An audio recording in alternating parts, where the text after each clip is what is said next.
So let's have a look at, again, at this idea of a pure moment.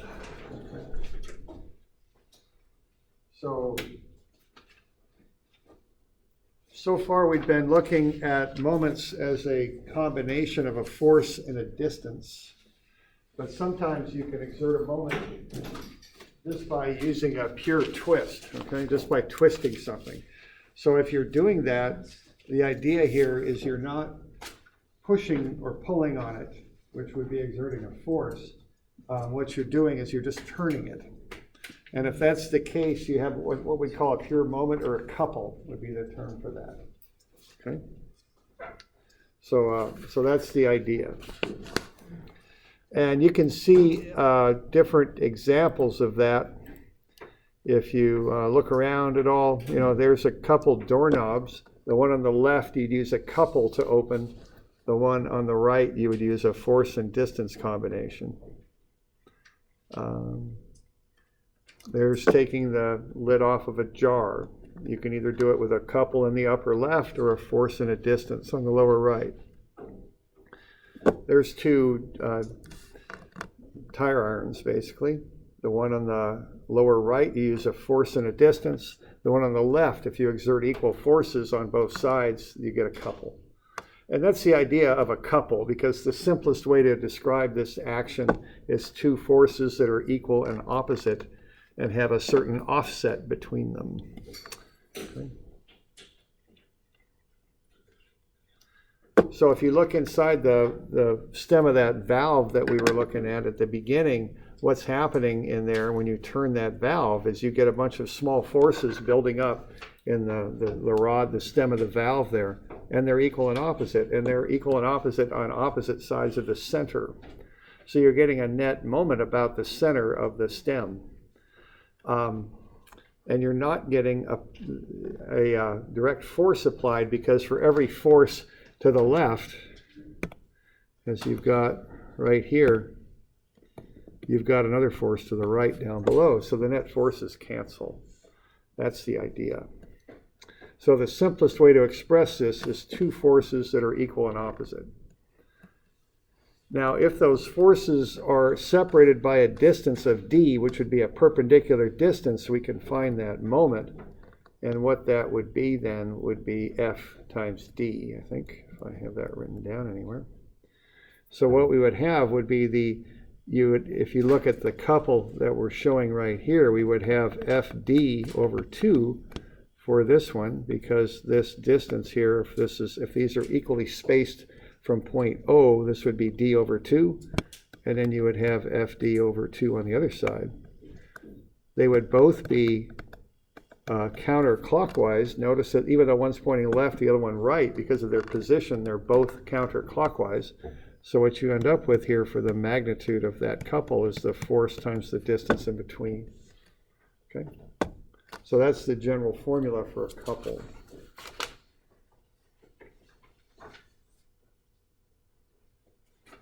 So we okay with that?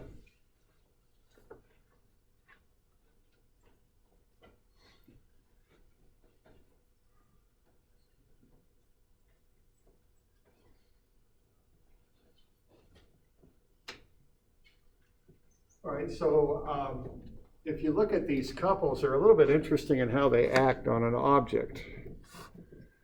And let's have a look here at this kind of object down below. And let's see what happens when we start calculating the couple or moment about these different points. Let's say we've got a straight couple there, 300 newtons, going to the left above and to the right below, and 3 centimeters. And does it say centimeters on your copy? I don't know if I changed that. I think I did. Okay. So 3 centimeters to the top of A and 3 centimeters below A. All right. So if I want to find the couple about A caused by those two forces, on the top I would have 300 newtons times 0.03 meters. And that would be counterclockwise, so that would be plus. And down below, I've got 300 newtons times 0.03 meters counterclockwise again, so that would also be plus. So I've got these two couples doing that about A, or those two forces, I should say. the sum of those two would be 9 plus 9, 18 Newton meters counterclockwise. All right. Now what I can do, though, is I can look at not only how that couple affects A, which is kind of the normal point to use midway in between the two forces, but I could look at how it affects point B. So if I look at how these forces affect point B, what's up is, and that's 4 centimeters below the lower force, is I'm going to have 300 newtons times 4, 3, and 3 makes 10, so that would be 0.1 meters, and that would be counterclockwise. That would be positive. And then I'm going to have 300 newtons, but that's going to go clockwise about B with a 0.04 meter moment arm there. So that's going to be minus, right? And when I add those up, I get 30 Newton meters minus 12, and that's 18 Newton meters also. Okay. And I could look at one other point, point C. Okay, I'd have the 300 newtons on the top times 3, 3, 4, and 5 makes 15 centimeters, 0.15 meters, counterclockwise. And the force below would be 300 newtons times 4 and 5 makes 9. That would be negative. So I got 45 Newton meters minus 27 Newton meters. And that would be 18 Newton meters a net counterclockwise. Okay? So what we're noticing here is whatever point you use on that object, you will have a net moment of it, about it, of 18 Newton meters counterclockwise. It doesn't matter where the point is. Okay? So these couples affect every point on the object equally. It doesn't matter where the point is. It will have the same effect. And that's kind of an odd sort of concept. One way to kind of remember this is couples already have the moment arm in them. You don't need to add it in. They affect every point with that net moment. Okay? That's the idea. All right.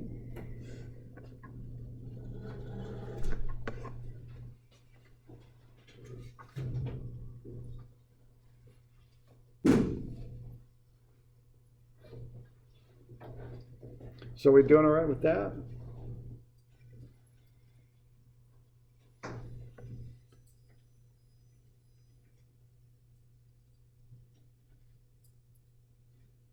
Okay.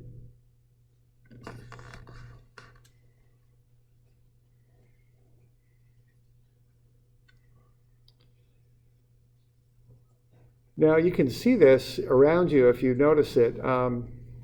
One very common instance might be something like that. If you jack up your car, you know,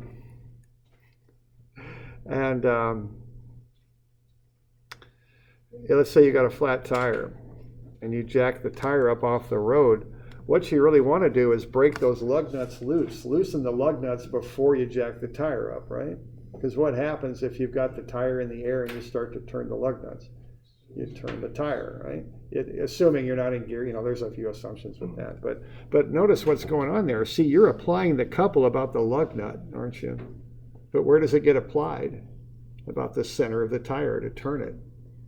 Okay? So there's an example of taking that couple where you're applying it here, but it's getting transferred over there. Okay? So even though the couple is being applied about the lug nut, you're turning it, the tire, about the center nut on the tire, okay, about the axle. Okay? So there's one example of what we're talking about. Okay.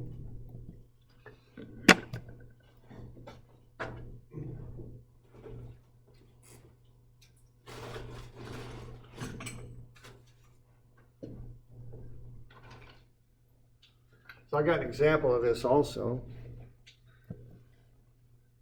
I spend hours in my shop making these models, as you could probably tell here. Had to replace some of the siding on my house, so that's what came off.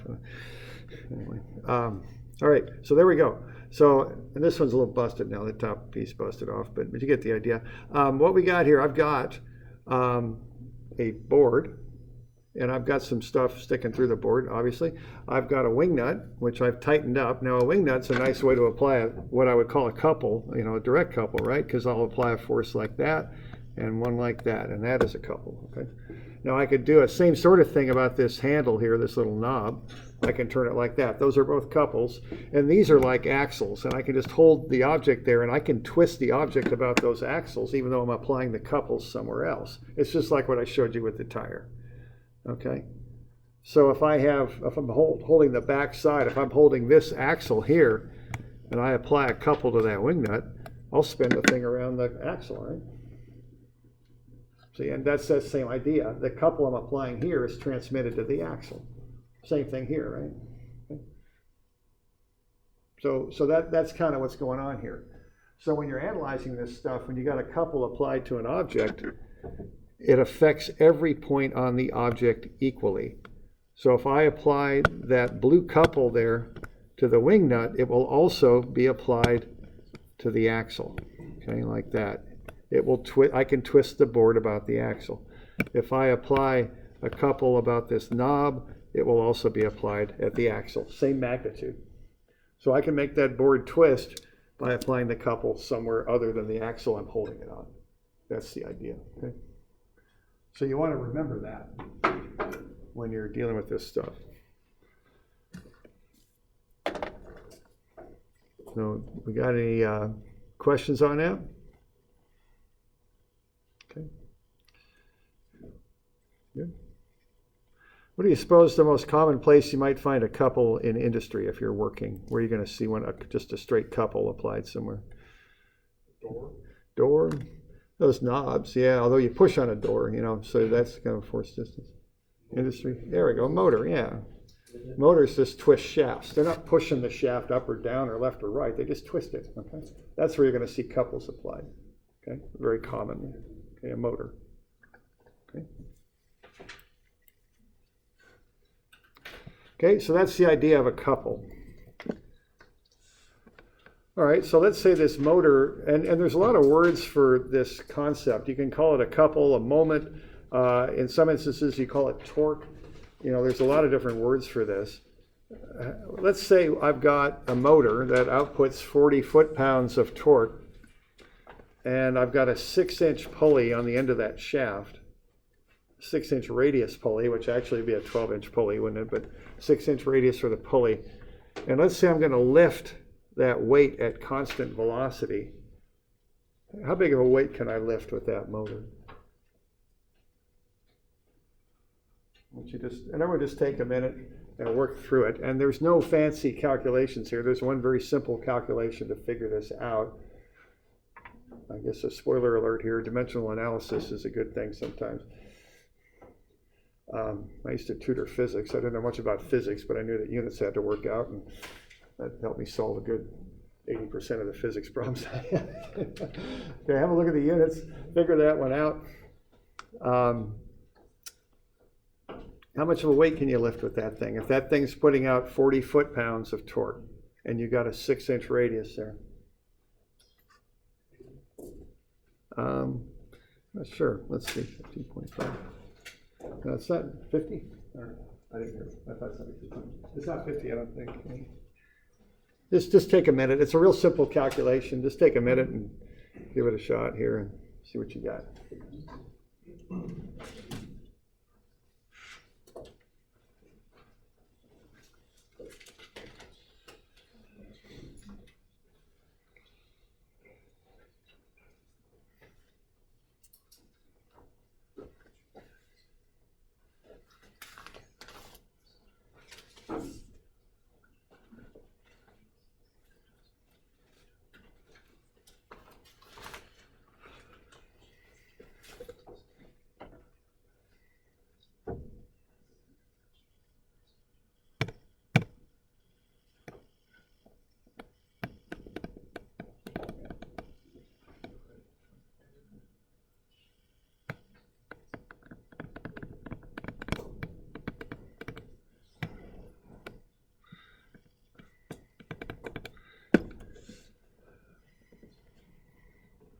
Whoops, I went the other way.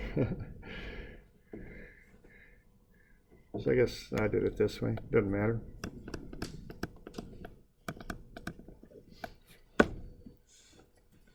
What do you think?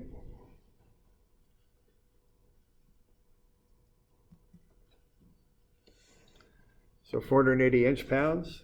You see, that's a moment.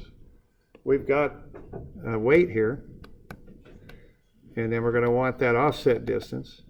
Okay, the offset distance is 0.5 feet. So we know the moment, which would be the weight times the offset distance, is equal to the torque that's being applied. We're in dynamic equilibrium because we're lifting at a constant velocity, so there's no acceleration. So that'd be 80 pounds. Okay? Just kind of using the two types of moment. On this side, I've got a couple. And on this side, I've got force times distance. Okay. We're doing all right with that? Okay.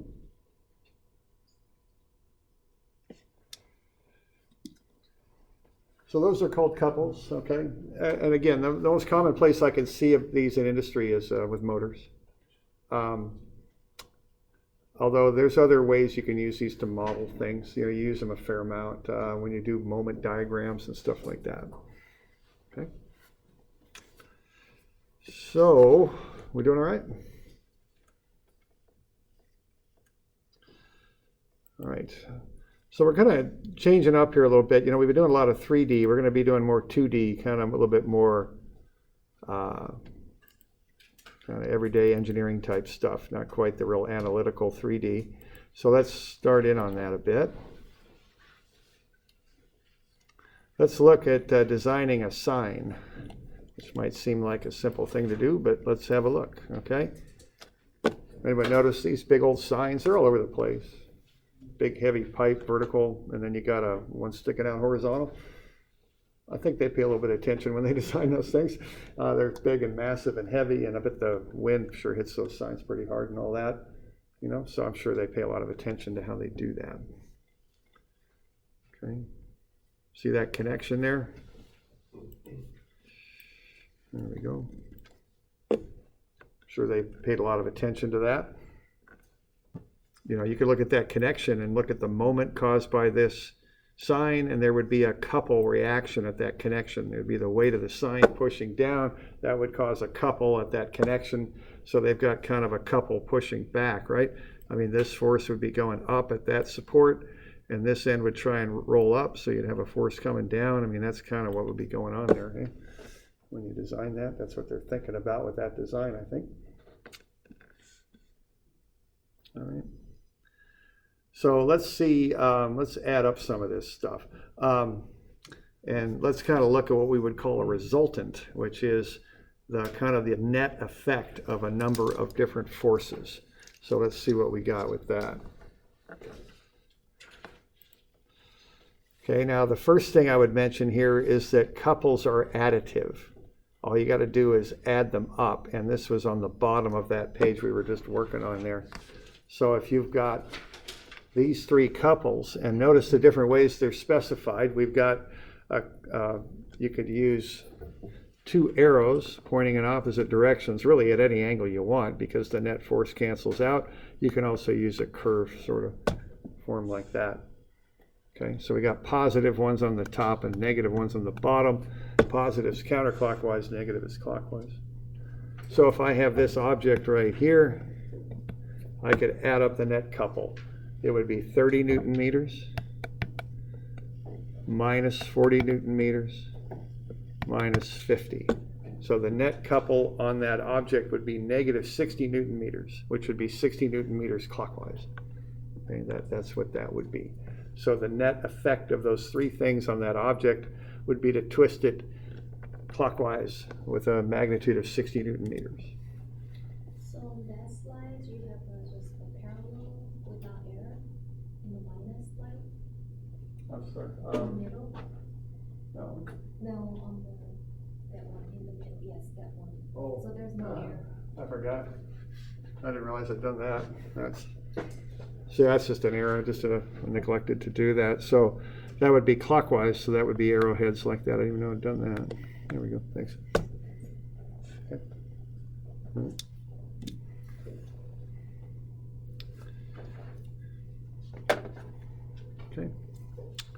so there we go. Now let's kind of look at some resultants here, okay? So the first idea here is if you've got three different resultants, you can just add, or three different couples, you can add them up. Okay.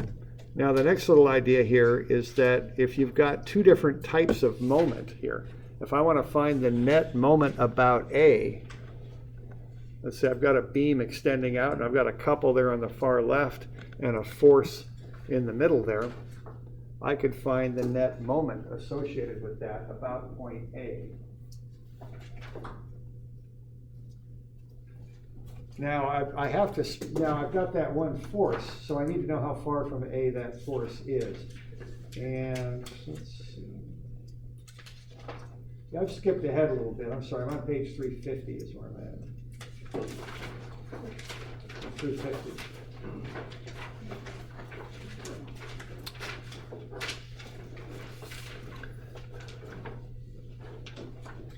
Okay. So if I want to find the net moment about A, I've got two things going on there. I've got a couple and I've got a force. I can combine the effects of those. So what I'm going to have going on there at A is I'm just going to have that couple. That's a couple is what it is. So it will affect A with 160 Newton meters. It's clockwise, so that'll be minus.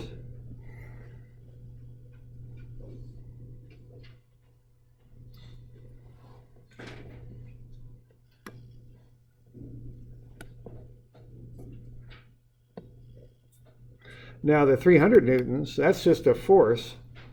That's going to come around counterclockwise.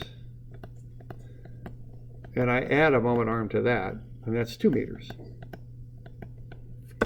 So the net moment about A would be the couple, just as is. Notice the moment arm's already on that. It's Newton meters. So I don't care, even though I'm told how far it is from A, it doesn't matter. See, that affects every point on the object in the same way. So it's just 160 Newton meters is all it is. And then I've got the 300 newtons there. But that I need to include the force, or excuse me, the moment arm, because that's a force. I need to add the moment arm. So I'll add those two effects together, and I'll get a positive 440 Newton meters. It's being caused by those two things. Okay?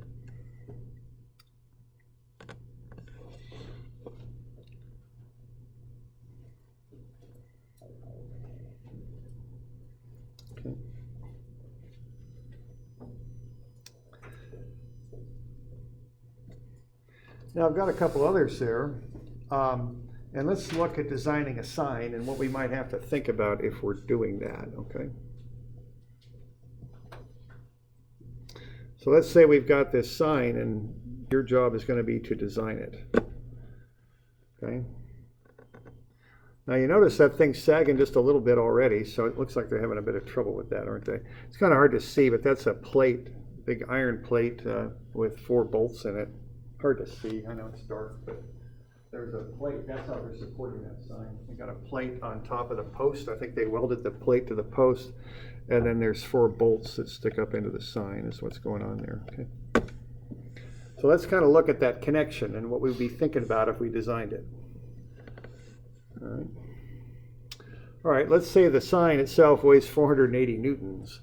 Now, if the sign has uniform density, that 480 newtons would be spread all across the sign, and we could apply it at the middle of the sign. That's how we'd model that, okay? Because it's evenly distributed around the sign. We could just put the 480 right at the center of gravity of the sign, the middle of it. So now what we've got is 480 newtons applied in the middle. Now, if we're going to design that connection now, we got to think about what that's going to do over here at the connection. So what's the effect of that 480 newtons at the connection? Okay. So the effect will be 2 things. We're going to be interested in the sum of forces and the sum of moments. Those are the things we're going to be looking at. That's going to, create things at point E that we're going to have to think about when we design the connection.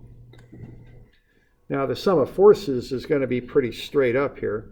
Okay, so the sum of forces is just 480 newtons. Now we're going to go sum of Fy here because it acts in the y direction, and of course that's just going to be negative. So what's going to happen there at E is we're going to have 480 newtons pushing down on it. So that's one thing we're going to have to think about with that connection, is that force pushing down.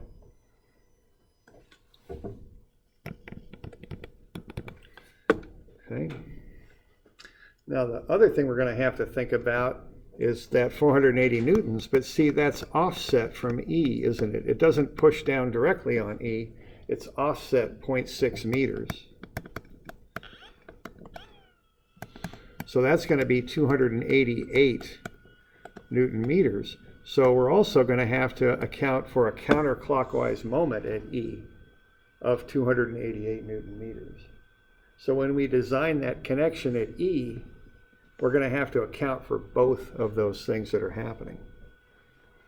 Not only are we crushing it with the 480 acting down, we've also got that offset load which causes a moment. We're going to have to consider both effects at E. So what I'm doing here is I'm taking this one force, and by knowing its position and direction, I can see what effect that has at E, and that is a resultant. That's the resultant of that force at E. That's the term we use. Okay.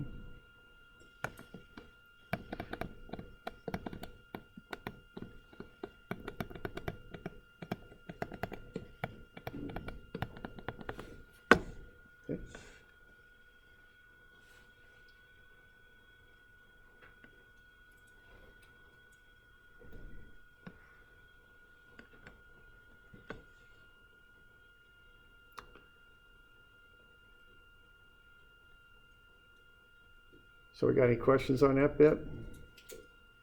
Yeah. So shouldn't the gravity farther down on the left, shouldn't that make it more torque on it? So like the weight, see, yeah, the actual weight, you could actually model it like that, I guess. Is that kind of what you're getting at? Yeah. Yeah. What I'm doing, I'm taking that entire span of weight and I'm concentrating it at one point, and the one point would be in the middle. So you could kind of, How would you find that? how would you find that? What you would do would be to find the center of gravity of the sign. Okay. In a real crude way, you could pick up the sign sideways, put it on a pole, and see where it balances. I mean, and I've done stuff like that for complex shapes. But if we assume uniform density, I would put that in the centroid, the center of the rectangle. Okay. And I can put the whole weight there. I can model it in that fashion. Okay.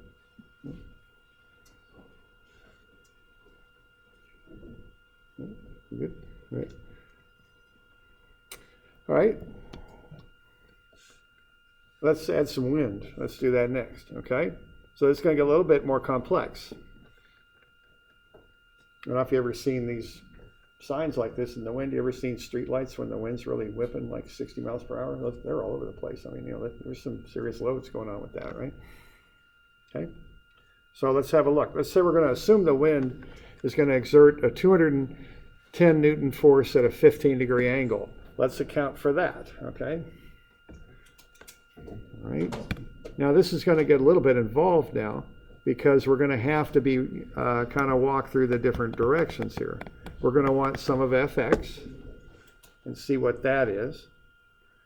And that looks to me a lot like it's going to be what? Cosine 15, because that's the adjacent side. So that's cosine times 210 newtons. Okay.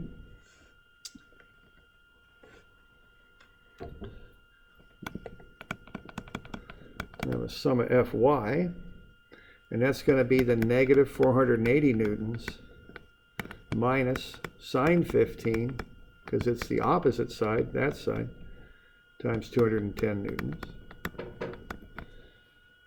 Okay. And then we're going to have the moment about E. Okay. And what are we going to have there? We're going to have a lot of stuff. We are going to have, what, cosine 15 times 210 newtons. And we're going to want that component, or excuse me, the moment arm for that The cosine will be this part right there, and that's the horizontal part, so the moment arm will be the 0.45 meters.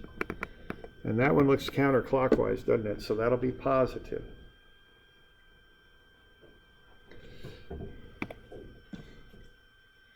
Okay. Then we're going to have sine 15. That's for the y component, times 210 newtons. And the moment arm on that will be 1.2. Now that one's going to come around clockwise. You know, hang on, I screwed up. I got a negative out here, my bad. There we go, it's negative. This is plus. Okay. And then we've got the original one, the 480. That's going to be counterclockwise, so that'll be plus 480 newtons times the 0.6 meter moment arm. So I'm breaking the forces up into x and y components. So I combine the y components of force with an x moment arm and the x components of force with a y moment arm. Okay. And what I'm doing there is I'm just adding everything up. And I want to do a little bit more with the forces too. That's why I left a bit of a gap in there. Okay. So that's a lot of messing around there for a little bit of a sign, but you know, I'm sure they look at this pretty carefully. So I got cosine 15, 210. That's 203 to the right. That's sum of fx. Sum of fy is negative 480 minus sine 15, 210. That's negative 534 down. So that net force on the sine is going to the right and down. The resultant force will be from theorem of Pythagoras, because I've got two components, an x and a y. So 203 squared plus negative 534 squared, take a square root, it's 572. And I can find the angle at which it acts. And that'll be an arctan of the y over the x. And that comes out to be 69.2 degrees. Okay. So what I've just gotten from that is when I'm designing that connection, I got to design it for a force that angles down at 69.2 degrees and has a magnitude of 572. Okay. Now the moment about E, and I went through and set that up. We got cosine 15, 210. That's an x component.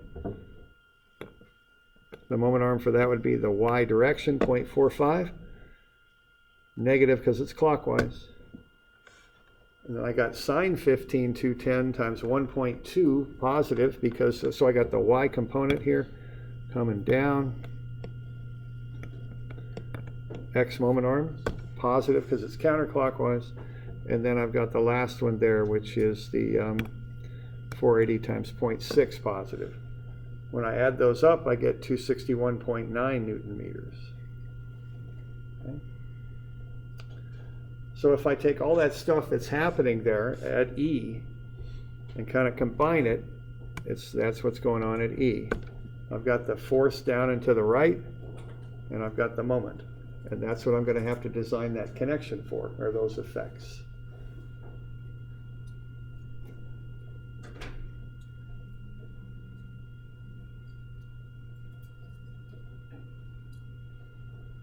Okay.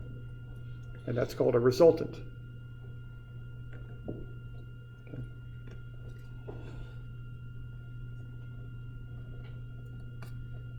Okay. You doing all right? So we're taking that force system and breaking it down into one force and one couple at a given point. And in essence, we're kind of simplifying it and putting it in one location. All right? Can you re-explain why we got 0.45 for the x and 1.2 for the y? Okay, the 0.45, I'm assuming well, let's see, the 0.45 was just a given. And I think that's half of the dimensions of the sine, I think. So we got 0.9. And I think if you're going to calculate wind force, you're going to assume it acts at the centroid again in the middle, because it's kind of a distributed load. So I put it in the middle. So I'm just taking half a point out. And also, I just put what's given to it. I was just putting on there. And then the 1.2 is just the bottom dimension of the sign. Okay, good. All right. Other questions? Okay. So Yeah. the force going 172 newtons at negative 69.2 degrees. Yeah. Can we figure out the moment in that to see how much it needs to counter? Well, the moment effect is shown here. I'm breaking the moment and the force into two pieces that I can deal with. So essentially what I'm doing, I'm taking these two forces and I'm saying the net effect at E is just a straight force, 572 at the 69.2 degrees, plus it's causing a twist, a couple. Okay. So I'm kind of breaking it into the two things that I designed for, force and moment. Is that good? Yeah, Okay. I'm just thinking like how much weight, that would be a little different. Well, the weight is shown there. I mean, the weight is a component of that 572. It's kind of been transferred over to E now because we're adding the wind to it. You know? Okay. You doing all right? Okay. All right. Next page. Are we good? All right. Now this is a little bit contrived, but let's get a person up there on a ladder turning a bolt on the top. And it's a big bolt that needs a big wrench, so we're applying 140 Newton meter torque up there in the upper right-hand corner. So that might be somebody with a big wrench turning a bolt. Okay. So I guess they're doing that in the windstorm, so I don't know what's going on. It sounds like we're having some problems up there, but okay, so we're going to apply that. Now, what effect would that have? I've got the calculations shown from the previous problem. All I've done is add a couple. What would you do? How would you change what I'm showing you there if there was that couple now added in the upper right-hand corner? So what I'm saying is there's a bolt up here that's kind of frozen in, and we got a wrench on that thing. And actually, we're going to have to really contrive this. It's kind of a T-bar kind of wrench, and we're applying that couple there. So we got a person on a ladder doing that to that wrench to turn the bolt, and they're applying this couple now. So the only thing I've added to the previous problem is that. How would that change what you see in those calculations that I've written on your piece of paper, which come from the other side? They're the calculations we did previously. What's going to be added or subtracted or whatever? What are we going to do? We just added to the 261. Yeah, I think, let's see, yeah, and I think you're on the right track. Does it affect the force if I apply that couple up there? Yes, no, maybe? Depends on the weather. I think the answer is no, right? It doesn't, because it's a couple. That's just a pure twist. That will not affect the force at all. Okay, so the force calculations are left completely alone because that's a couple. It's just a twist. You're not pushing either direction. Okay? But it does affect the moment, of course. So what would you do on that end of the string of the moments? What would you put there? Hint, it's a very simple thing. What would you do? Yeah, just add it in. Okay? So those couples, that's all you got to do. They don't affect the force. They're just a twist, a torque. Okay? So to see the effects of that couple, I'm sorry, this is a little bit of a mess here, but there's no change. The 140 Newton meter couple or pure moment does not directly affect the sum of the forces. So this is 203 newtons, just like before. This is negative 534 newtons, just like before, which is 534 newtons down. The net is still 572. The angle is still 69.2. Now what it does affect is the couple. So that'll be negative 140 Newton meters.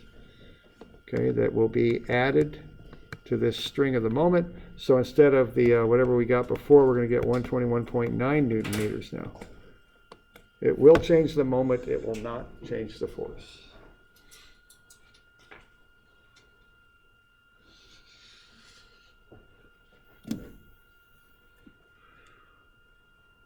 Okay.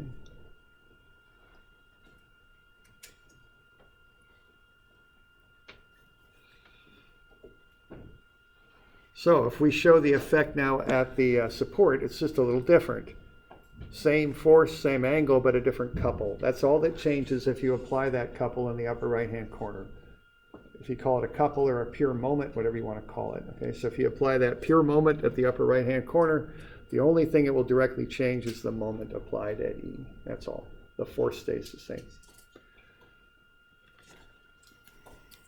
So what we're doing again is we're taking that kind of complex system of forces and pure moments here, and we're making them a simple thing.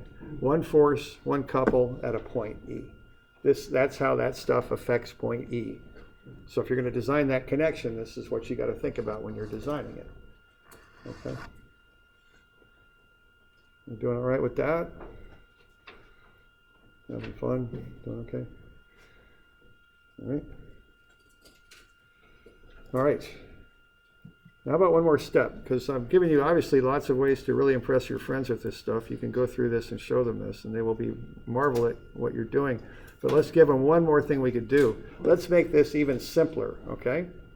So instead of a force and a couple, let's move the force to a location where it will cause the couple.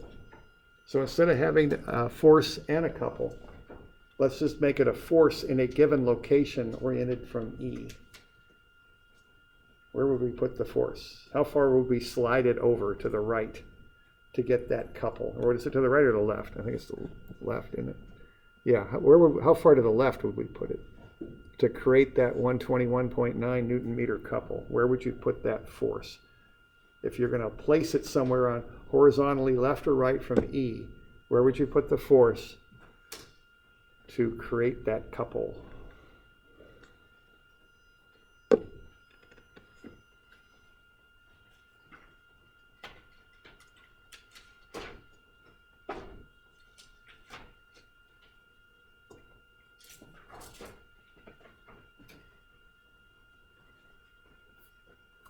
A little bit of a stumper, huh? A little bit. Yeah. Okay, that's good. We've got it somewhere in the universe now, so that's good. All right. Well, we're a bit short of time.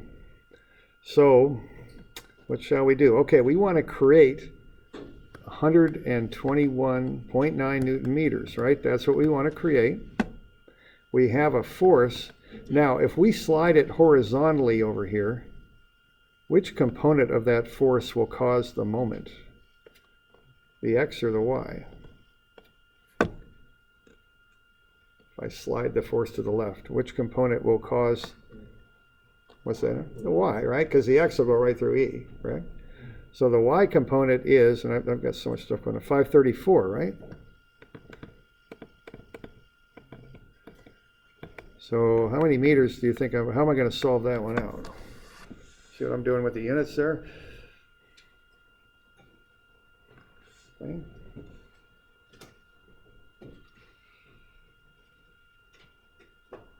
Times some number. Yeah. There you go. Yeah, all right. It's just like that. See what I'm doing there? I've got a couple over here, a net moment. Here I've got a force, the Y component, which is what's going to cause the moment. I need a distance. This is all for the distance. Okay. And I didn't do it. That's too bad. Okay. Guess we'll have to do it now. So what we'll do, we'll take 121.9 and we'll divide it by 534.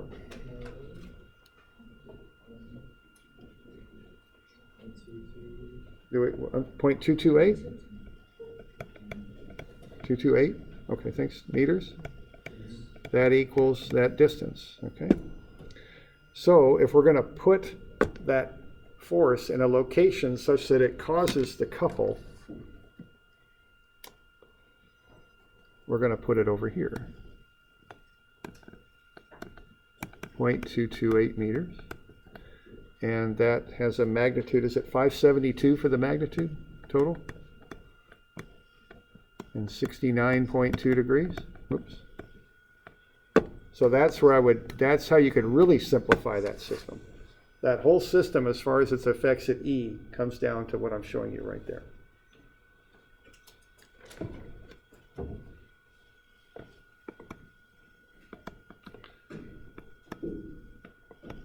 They don't do this anymore so much. I think they use tube, but they used to use C-channel to make truck frames out of.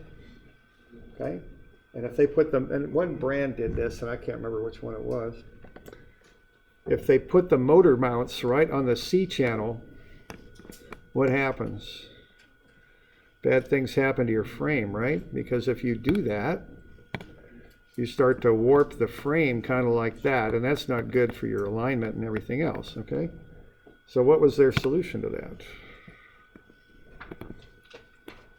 Put the motor mounts onto the left side of that C-channel, balance out that warping effect, keep the C-channel nice and straight and linear. And this, they went through the calculation like we're doing right now. That's where they figured out where to put their motor mounts on those trucks. All right. So, running out of time here, I think.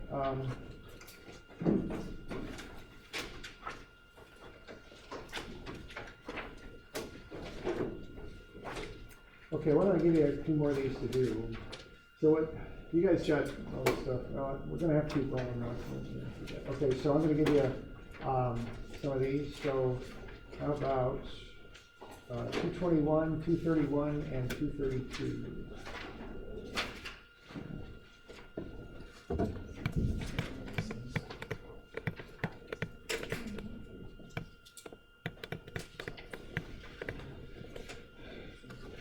And that is the 23rd, I think.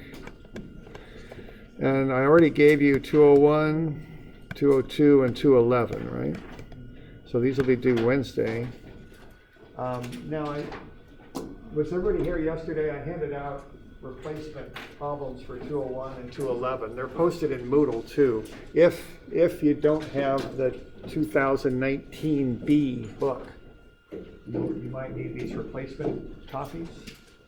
Okay, so everybody good with that? I handed them out yesterday. Okay, I think we're good. All right.